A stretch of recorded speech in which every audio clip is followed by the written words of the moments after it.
Students, आज हम chapter number 6 की रिवीजन स्टार्ट करने जा रहे हैं। चैप्टर नेम है लीनियर इनक्वालिटी। लीनियर इनक्वालिटी क्या है, इससे पहले हम डिस्कस करेंगे इनइक्वालिटी क्या है।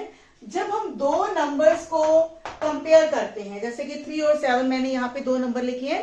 अगर इन दो नंबर्स को हम कंपेयर करते हैं तो हम ये कहेंगे कि जो 3 है वो 7 से लेसर है, और अगर 7 को कंपेयर करेंगे 3 से तो हम बोलेंगे 7 इज ग्रेटर देन 3। लेकिन मैथमेटिक्स ने हमें दो सिंबल दिए हैं या दो साइन दिए हैं जिससे हम इन दो नंबर्स को कंपेयर कर सकते हैं कुछ इस तरह से। यहां पे इस सिंबल के लिए हम बोलेंगे 3 इज लेस देन 7 और यहां बोलेंगे 7 इज ग्रेटर देन 3। तो ये हमारे पास कौन सी इनक्वालिटी है?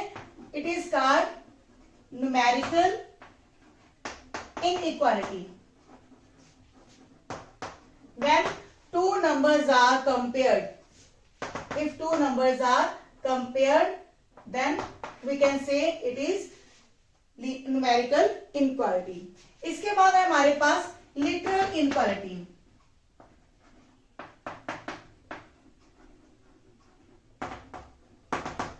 लिटरल इनक्वालिटी कब यूज होती है? जब हम किसी वेरिएबल को या ये कह सकते हैं किसी लीनियर पॉलिनोमियल को कंपेयर करते हैं किसी नंबर के साथ या अदर पॉलिनोमियल के साथ, तो वहां हमारे पास कौन सा वर्ड यूज होगा? Literal inequality. मीन्स यहाँ पे हमारे पास कोई नंबर नहीं है, जो ये यहाँ पे हमारे पास क्या इक्वेशन x के अंदर है। एक चीज हम यहाँ और डिस्कस करेंगे, what is the difference between equation and inequality. Equation क्या है कि जब हम किसी पॉलिनोमियल को किसी अदर पॉलिनोमियल के साथ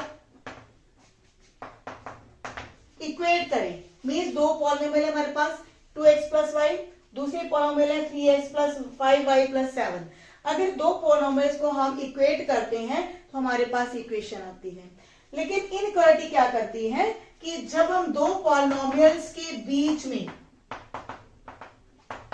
ग्रेटर का साइन लगाते हैं या फिर लेस देन का साइन लगाते हैं, तो यहां हमारे पास क्या आ जाती है? इनइक्वालिटी। तो ये हमें डिफरेंस क्लियर होना चाहिए कि इक्वेशन किसको कहते हैं, इनइक्वालिटी किसको कहते हैं। लिटरल इनइक्वालिटी के बाद हमारे पास आती है स्ट्रिक्ट इनइक्वालिटी। स्ट्रिक्ट इनइक्वालिटी कब यूज होगी? जब हम कहते हैं कि 5x plus Y is greater than 7 और या फिर 3x plus 2y is less than 8। Means यहां पे हम सिर्फ यही बोलेंगे कि ये जो पॉलिनोमियल है ग्रेटर देन 7 है और ये पॉलिनोमियल क्या है? लेस देन 8 है। यहां पे ये पॉलिनोमियल 8 से सिर्फ लेसर होगी, इक्वल नहीं होगी। मीन्स जहां पे इक्वल का साइन नहीं है वहां हम बोलते हैं this inequality is strict inequality. इसके बाद है हमारे पास स्लैक इनइक्वालिटी। अब स्लैक इनइक्वालिटी का क्या यूज है कि अगर हम किसी पॉलिनोमियल को अदर पॉलिनोमियल के साथ इस तरह से कंपेयर करते हैं कि ग्रेटर साइन के साथ साथ हमें नीचे इक्वल का साइन भी मिले, मीन्स इसको हम बोलेंगे 5x plus Y is greater than और इक्वल टू 7। मीन्स यहां पे ये क्या है? 5x plus Y is greater than और इक्वल टू 7। मीन्स जहां पे हमारे पास ग्रेटर और लेस देन के साथ हमारे पास और की फॉर्म में क्या है? Equal to. मीन्स दोनों तरह हो सकती है सिचुएशन। मीन्स ये पॉलिनोमियल या तो 7 से ग्रेटर होगी या फिर इक्वल होगी। तो अगर दोनों चीजें आती है तो वहां हमारी कौन सी इनइक्वालिटी यूज होती है? Slack inequality. Now linear inequality in one variable. पहले हमें ये क्लियर होना चाहिए लीनियर इनइक्वालिटी क्या है। लीनियर इनइक्वालिटी वो है जिसमें हम कोई पॉलिनोमियल जिसमें हमारे वेरिएबल्स जो हैं जैसे कि x है या y है या दोनों है, तो ये अपनी 1 पावर्स में होंगे, या फिर कोई पॉलिनोमियल जिसकी डिग्री 1 है। हमने 10th में भी सीखा था कि ax plus by plus c, ये कौन सी पॉलिनोमियल होती है? It is called as linear polynomial.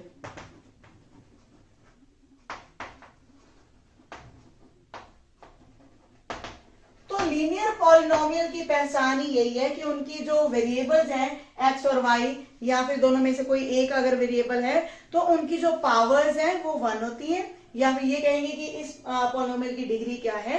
1 है। तो ऐसी पॉलिनोमियल क्या कहलाती है? Linear polynomial.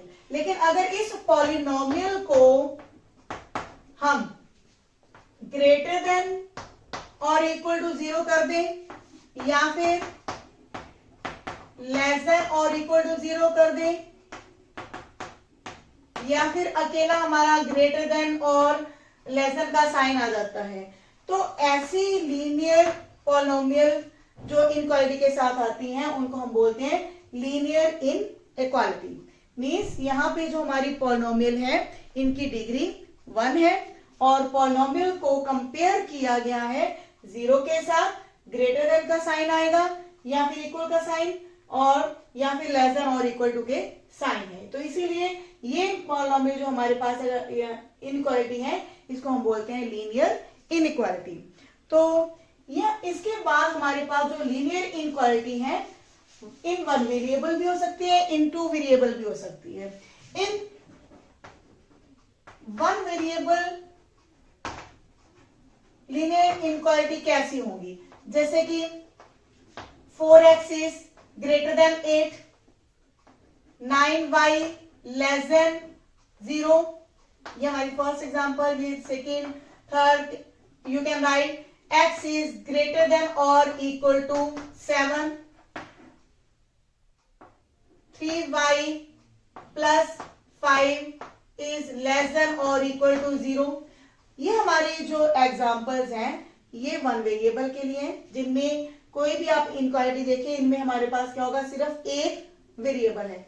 इस इनइक्वालिटी में हमारे पास सिर्फ x है, सेकेंड इनइक्वालिटी में हमारे पास सिर्फ y है, तो इसी तरह इसमें अकेला x है, इसमें अकेला y है।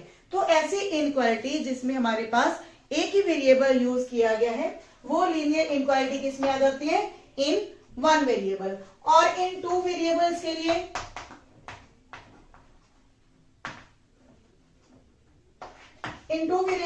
जो हमारी लीनियर इनइक्वालिटी होगी उसमें हमारे पास 2 वेरिएबल होंगे। जैसे कि ये मैंने आपके पास सामने इनइक्वालिटी लिखी है जिसमें 5x plus 3y is less than और इक्वल टू 7 है। तो इसमें हमारे पास कितने वेरिएबल हैं? 2 हैं, x और y। तो ऐसी लीनियर इनइक्वालिटी जिसमें 2 वेरिएबल यूज किए गए हों वो क्या कहलाती है? Linear inequality in 2 variables. तो आज हम जो चैप्टर करने जा रहे हैं उसमें यही लीनियर इनइक्वालिटी है, या तो वो 1 वेरिएबल में होगी या फिर 2 वेरिएबल में होगी। तो इनके सॉल्यूशंस क्या होंगे? तो इसके लिए हम एग्जांपल्स फॉलो कर रहे हैं। फर्स्ट एग्जांपल इज, बुक हम फॉलो कर रहे हैं NCERT. First example is solve 30x less than 200। तो यहां पे क्योंकि 30 जो है हमारे पास एक पॉजिटिव नंबर है, तो पॉजिटिव नंबर को जब हम राइट हैंड साइड पर लेकर जाते हैं तो जो बीच वाला साइन है इनइक्वालिटी है ये चेंज नहीं होगी। तो 0 से 0 हम कैंसिल करें तो ये वैल्यू आएगी 6.66 एंड सो ऑन। तो x क्या है? लेस देन 6.6 बार, और it can be written as 20/3 only. तो इसका सॉल्यूशन हमारे पास इन first part according to x is a natural number, तो हम फर्स्ट पार्ट के अकॉर्डिंग x की वैल्यू फाइंड आउट करेंगे कि x क्या है? एक नेचुरल नंबर है, बट x की वैल्यू क्या होनी चाहिए? Less than 6.6 bar.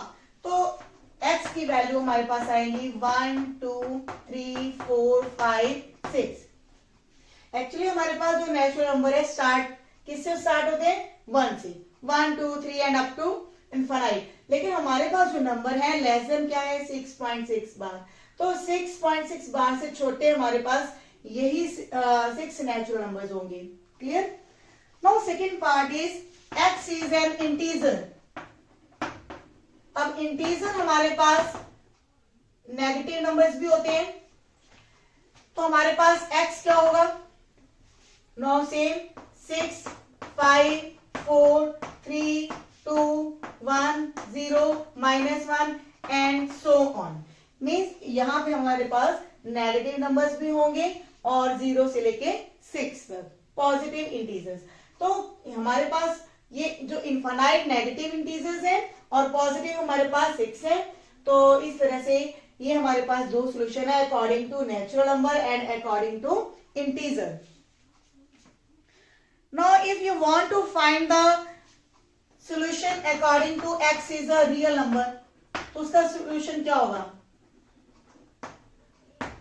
तो x यहां पे हमारे पास क्या बन जाएगा? एक इंटरवल बन जाएगा जिसकी वैल्यू क्या होगी? 6.6 बार से छोटी वैल्यू। तो x will belongs to -infinite to 20/3। तो यहां क्योंकि हमारी जो इनक्वालिटी है इसमें इक्वल का साइन नहीं है। जब इक्वल का साइन नहीं है तो हम जो इंटरवल है उसको ओपन रखेंगे 20/3 की साइड पर, क्योंकि हमारी एक्चुअल में जो वैल्यू थी वो क्या थी? 20/3। तो 20/3 को हमने ओपन रखा है, मींस बाउंड्री वैल्यू के इक्वल नहीं आ सकती x की वैल्यू। तो x इनमें से किसी इंटरवल के बीच में कोई वैल्यू हो सकती है, 20/3 से लेसर वैल्यू है। तो जब हम रियल नंबर लाइन के ऊपर जाते हैं, मान लीजिए यहाँ पे हमारा नंबर 0 है, यहाँ पे 3 है और यहाँ पे 6 है, तो 6.6 बार या फिर 20/3 मान लीजिए यहीं पे कोई एक नंबर है। तो रियल नंबर लाइन के ऊपर ये वैल्यू इस तरफ जा रही है, कुछ भी हो सकती है, लेकिन 20/3 जो है ये वैल्यू नहीं हो सकती। अगर हमारा इंटरवल क्लोज होता, मींस अगर वैल्यू हमारे पास 20/3 भी पॉसिबल होती, तब हम इस पॉइंट को भी इंक्लूड करते। लेकिन अब क्योंकि हमारे पास इंटरवल ओपन है तो हम ये वैल्यू नहीं लेंगे 20/3। तो ये हमारी जो है रियल नंबर लाइन है जिसमें x की वैल्यूज है। बिकॉज इस इनक्वालिटी के अंदर x यूज किया गया है, तो हम रियल नंबर लाइन को x पे शो करेंगे और हमारी जो सोल्यूशन होगा 20/3 टू इस तरफ हम जाएंगे लेफ्ट साइड पे, तो -इनफाइनाइट टू 20/3। तो इस तरह से आप कोई भी सोल्यूशन फाइंड आउट कर सकते हैं अकॉर्डिंग टू नेचुरल नंबर और इंटीजर और रियल नंबर। रियल नंबर में हम ध्यान रखेंगे कि जो x की वैल्यूज आएंगी वो एक इंटरवल की फॉर्म में आएंगी। Now third example is, second example बिल्कुल फर्स्ट एग्जांपल की तरह आप खुद ट्राई करेंगे।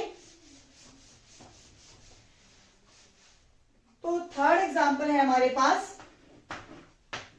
4x + 3 is less then 6x + 7। तो यहां पे हम क्या करेंगे? 4x को राइट हैंड साइड पर ले जाएंगे, तो साइन चेंज हो जाता है, हमें पता है, प्लस है तो माइनस हो जाएगा। नाउ ये जो प्लस का 7 है राइट हैंड साइड पर जाकर माइनस हो जाएगा।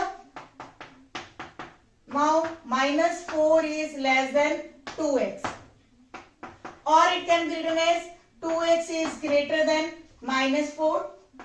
तो x की वैल्यू क्या आएगी? -4.2। जब हम 2 को राइट हैंड साइड पर डिनोमिनेटर में लेके जाते हैं, तो हमें ये बात ध्यान रखनी है कि ये नंबर अगर हमारा पॉजिटिव है तो लीनियर जो बीच में इनक्वालिटी है वो चेंज नहीं होगी। लेकिन मान लीजिए यहाँ पे हमारे पास होते -3x is greater then +6, plus या माइनस कुछ भी साइन हो सकता है। लेकिन अगर -3 को डिनोमिनेटर में लेके जाते हैं तो हमारी जो इनक्वालिटी है वो चेंज हो जाती है। Why this is? बिकॉज मान लीजिए हमारे पास एक नंबर है -3 इज लेस देन 4, तो दोनों तरफ आप माइनस से मल्टीप्लाई करके देखिए। जब माइनस से मल्टीप्लाई कर देते हैं तो ऑटोमेटिकली हमारा जो 3 है वो किससे? -4 से ग्रेटर ही होगा ना। तो 3 जो है ग्रेटर देन -4 है। तो ये जो लीनियर इनक्वालिटी है हमारे पास, बीच में इनक्वालिटी का साइन है, ये चेंज हो जाते हैं। अगर लेस देन का साइन है तो ग्रेटर हो जाएगा, और अगर ग्रेटर है तो लेसर हो जाएगा। तो ये बात हमें ध्यान रखनी है कि राइट हैंड साइड पर अगर हम पॉजिटिव नंबर लेके जाते हैं तो इनइक्वालिटी चेंज नहीं होगी, और अगर हम नेगेटिव नंबर को डिनोमिनेटर में लेके जाएंगे तो इनइक्वालिटी चेंज हो जाती है। Now what are the solutions of this inequality? x is greater than -2। अब x क्या है? ग्रेटर देन -2 है। Then x belongs to -2 to infinite। तो यहाँ भी ओपन इंटरवल ले रहे हैं बिकॉज यहाँ इनइक्वालिटी के नीचे इक्वल का साइन नहीं है, और x की वैल्यू क्या है? -2 से बड़ी है।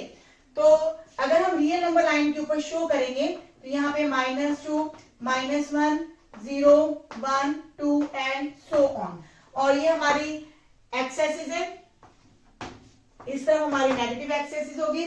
तो रियल नंबर लाइन के ऊपर हमारा सॉल्यूशन क्या होगा? -2 से हमने वैल्यू को बढ़ते हुए लेना है, और ये हमने पॉइंट जो है उसको ओपन रखेंगे because x cannot be equal to -2। तो ये हमारा रियल नंबर लाइन के ऊपर सॉल्यूशन है, और इंटरवल के अंदर हमारा सॉल्यूशन ये होगा -2 to infinite. Now fourth example is 5 - 2x by 3। 5 - 2x by 3 less than और इक्वल टू x by 6 - 5। तो ऐसी एग्जांपल जिसमें हमारे पास इनक्वालिटी इस तरह से दी गई हो कि एक तरफ हमारे पास नंबर इस तरह से है कि x के पॉन में 6 है, लेकिन यहाँ पे 5 के डिनोमिनेटर में कुछ नहीं है। तो यहाँ हम सिंपल है कि जैसे हम छोटी क्लासेस में एलसीएम लेते हैं वही प्रोसीड करेंगे, x - 30 by 6। नाउ वैल्यूज को आप क्रॉस मल्टीप्लाई कर सकते हैं। अगर पॉजिटिव वैल्यूज को क्रॉस मल्टीप्लाई करते हैं तो हम इनइक्वालिटी का जो साइन है वो चेंज नहीं करेंगे, और ये भी कट कर सकते हैं हम। 6 को 3 से डिवाइड करेंगे तो यहाँ वैल्यू हमारे पास 2 आ जाती है, तो सिर्फ हमें 2 को क्रॉस मल्टीप्लाई करने पड़ेगा लेफ्ट हैंड साइड पर। तो ब्रैकेट को ओपन करेंगे, सेम वही रूल है जो हमने पहले क्लासेस में पढ़े हैं। अब हमारे पास यहाँ पे -4x है, तो x वाली टर्म्स को हमने एक तरफ लेके आना है, साइन चेंज हो जाएंगे। सिर्फ नंबर्स या वेरिएबल्स वाली टर्म्स के साइन चेंज करनी है। इनइक्वालिटी का साइन कब चेंज होता है? जब हम किसी नेगेटिव नंबर से हम मल्टीप्लाई करते हैं दोनों तरफ। अब वैल्यू क्या आएगी? -5x इज लेस देन और इक्वल टू -40। अब क्योंकि हमारे पास यहाँ पे -5 है, जब हम -5 को राइट हैंड साइड पर लेकर जाएंगे तो इनइक्वालिटी अपना साइन चेंज कर लेगी। देखिए यहाँ पे पहले हमारे पास लेस देन का साइन था, अब क्या आ गया? ग्रेटर देन का साइन। तो x इज ग्रेटर देन और इक्वल टू 8। इसको इस तरह से भी आप कर सकते हैं कि जो -40 है इसको इस तरफ ले आए, ये फिर हमारी जो लीनियर इक्वालिटी है ये साइन चेंज नहीं करेगी अपना, और ये 5x इधर आकर ऑटोमेटिकली हमारा पॉजिटिव हो जाएगा। तो आप देखेंगे कि जो 5x है वही ग्रेटर होगा, ग्रेटर देन और इक्वल टू 40 होगा। तो उसको हम इस तरह से भी लिख सकते हैं x इज ग्रेटर देन और इक्वल टू 8। तो यहाँ पे हमारे पास x के सॉल्यूशंस क्या आएंगे? 8 टू इंफिनिट। लेकिन अब हमारा जो ब्रैकेट होगा 8 की तरफ वो क्या होगा? क्लोज इंटरवल में आएगा, because x can take the value of 8। x की वैल्यू जो है वो 8 के इक्वल भी हो सकती है। और रियल नंबर लाइन के ऊपर यहाँ पे हमारा अगर 0 है, 4 है, 8 है, तो 8 से लेके नंबर हमारा कोई भी रियल वैल्यू हो सकती है x की वैल्यू, और यहाँ x की वैल्यू 8 के इक्वल भी है, तो हमने इस पॉइंट को भी लेना है। इसी तरह जो 5th एग्जाम्पल है, 6th एग्जाम्पल है, आप खुद ट्राई करेंगे। Now you have the exercise questions. Exercise में फर्स्ट 4 क्वेश्चंस वही हैं कि x के जो सोल्यूशन है अकॉर्डिंग टू नेचुरल नंबर और इंटीजर्स निकालने हैं, या फिर अगर x रियल है तो उसके अकॉर्डिंग सोल्यूशन क्या होगा। इसके बाद 5 to 16 क्वेश्चंस ये बिल्कुल इन्हीं की तरह आपको ट्राई करेंगे। इसमें एक क्वेश्चन जो है 16 वो हम ट्राई करें। Exercise 6.1 16 question 2x minus 1 divided by 3 is greater than or equal to 3x minus 2 divided by 4 minus 2 minus x divided by 5। तो यहां आप देखेंगे कि राइट हैंड साइड पर यहाँ पे हमें डिनोमिनेटर जो है 4 और 5 अलग अलग है, तो एलसीएम लेने की जरूरत पड़ेगी। तो एलसीएम 4 और 5 का क्या आएगा 20, क्योंकि अब यहाँ पे 20 हमने बनाने हैं तो 5 से मल्टीप्लाई करना पड़ेगा 3x माइनस 2 को, बीच में माइनस साइन है, और 2 माइनस एक्स को 4 से मल्टीप्लाई करेंगे तो 8 माइनस 4x आ जाएंगे हमारे पास। नाउ अब ये 20 को हम क्रॉस मल्टीप्लाई करने जा रहे हैं और 3 को भी क्रॉस मल्टीप्लाई करने जा रहे हैं, तो 2x minus 1 into 20 greater than और इक्वल टू, यहाँ पे हमारे पास आएंगे 3 into 15x minus 10 minus 8 plus 4x। तो 20 को अंदर मल्टीप्लाई करेंगे 40x माइनस 20 ग्रेटर देन और इक्वल टू 3 इंटू अब 15x plus 4x 19x minus में 18, अब 3 को अंदर मल्टीप्लाई करेंगे तो ये हमारे पास आएंगे 57x माइनस 54। अब x वाले टर्म्स को हम एक ही तरफ रखेंगे। अब 40x 57x से छोटा है तो हम 40x को राइट हैंड साइड पर ले लेते हैं और 54 को हम राइट हैंड साइड पर ले आएंगे तो ये साइन प्लस का हो जाएगा। 54 माइनस 20 तो हमारे पास आएंगे 34 ग्रेटर देन और इक्वल टू, अब यहाँ पे 57 माइनस 40 है तो यहाँ पे हमारे पास आएंगे 17x, तो 17 को हम लेफ्ट हैंड साइड पर लेके आएंगे तो 2 इज ग्रेटर देन और इक्वल टू x, तो x इज लेस देन और इक्वल टू 2। तो यहाँ पे हमारे पास जो सोल्यूशन आएगा x belongs to 2 to infinite, यहाँ पे भी हमारे पास क्लोज इंटरवल आ रहे हैं। तो अगर रियल नंबर लाइन के ऊपर आप रिप्रेजेंट करना चाहते हैं, ये हमारी एक्स एक्सिस है जिसमें नंबर हमने पॉजिटिवली लिए 0 1 2 एंड सो ऑन, तो 2 से लेके इनफिनाइट, तो ये हमारी सॉल्यूशन के लिए रियल नंबर लाइन के ऊपर रिप्रेजेंटेशन है। 2 को हमने इंक्लूड करना है तो इसीलिए हमने इसको थोड़ा डार्क किया, तो ये हमारा सॉल्यूशन है रियल नंबर लाइन के ऊपर, और in interval it will be 2 to infinite. 2 को हमने क्लोज इंटरवल में रखा है, लेकिन इनफिनाइट को हमने ओपन रखना है हमेशा। 21st क्वेश्चन है, Ravi obtained 70 and 75 marks in first 2 unit test. एक स्टूडेंट है रवि जिसने 2 यूनिट टेस्ट के अंदर मार्क्स लिए 70 and 75। Find the minimum marks he should get in the third test to have an average of at least 60 marks। Means जो तीनों test है उनकी एवरेज हमें दी गई है 60 मार्क्स जो है वो एटलीस्ट होनी चाहिए। तो हम जो थर्ड टेस्ट है उसके मार्क्स हम मान लेते हैं, let the third unit test marks be X. तो उसने जो मार्क्स गेन किए थर्ड यूनिट टेस्ट में वो हमने एक्स मान लिए। तो तीनों टेस्ट की जो एवरेज है, तो मीन का हमें फॉर्मूला पता है एवरेज का, कि ऊपर हमारे पास होते हैं जितने भी टर्म्स है या डाटा है उनका सम लेते हैं, डिवाइड में हमारे पास नंबर ऑफ टर्म्स होती है, एंड यहाँ पे हमारे पास ये शुड एटलीस्ट 60। एटलीस्ट का मतलब है कि कम से कम 60 है, 60 से ऊपर हो सकते हैं। तो ये जो एवरेज वैल्यू है 60 से अबव है, 60 के इक्वल भी हो सकती है। नाउ जो 3 है उसको हम क्रॉस मल्टीप्लाई करेंगे 60 इंटू 3, यहाँ पे हमारे पास आएगा 145 प्लस एक्स। तो 145 को हम राइट हैंड साइड पर लेके जाएंगे तो माइनस हो जाएगी वैल्यू, तो यहाँ पे आएगा 180 माइनस 145, तो x इज ग्रेटर देन और इक्वल टू 35, यानी कि जो उसके थर्ड यूनिट टेस्ट में मार्क्स हैं या तो 35 होंगे या 35 से अबव होंगे। तो इसको हम इस तरह से भी रिप्रेजेंट कर सकते हैं, x belongs to 45 to infinite, और 45 को हम क्या लिखेंगे क्लोज इंटरवल में, और इंफाइनाइट वाली साइड पर ओपन ब्रैकेट। तो ये हमारा सॉल्यूशन है इस क्वेश्चन के लिए। तो इसके बाद जितने भी क्वेश्चंस हैं बिल्कुल इसी तरह ट्राई करेंगे। मिलते हैं नेक्स्ट वीडियो में। Thank you.